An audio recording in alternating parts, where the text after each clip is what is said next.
Скопје е понатаму еден од најзагадените градови во светот, кој се појави на 4-то место на листата на интернет страницата Air Visual, која ги рангира градовите со најзагаден воздух.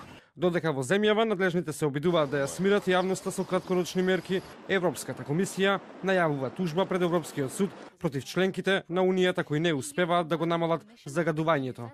Сите рокови се надминати. Повеќе не можеме да толерираме одложувања. Неприфатливо е 400.000 граѓани на Европската Унија годишно да умираат поради загаден воздух.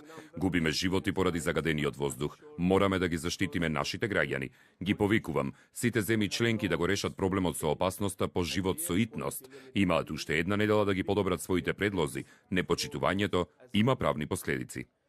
Македонија како кандидат за членство во Европската Унија, ваквата закана на Европската комисија не ја опфаќа.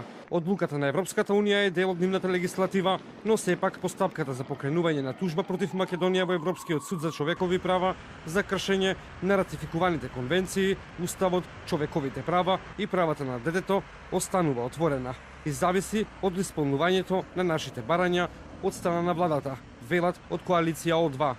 За нас ке беше добро да бевме дел од Европската Унија, зашто сигурно немаше прашањето на заштита на животната средина и намалување на загадувањето да го оставаме последно на листата на сите овие години. Да бевме членка на ЕУ, МВР ке ги имаше завршено измените што се потребни за да се воспостави посебен режим за сообраќај во алармантни епизоди. Сите институции ке беа спремни за активирање на мерките кои ке беа соодветни за состојбата, со големи рестрикции за сите, од граѓани, сопственици на градежни компании, индустријски погони.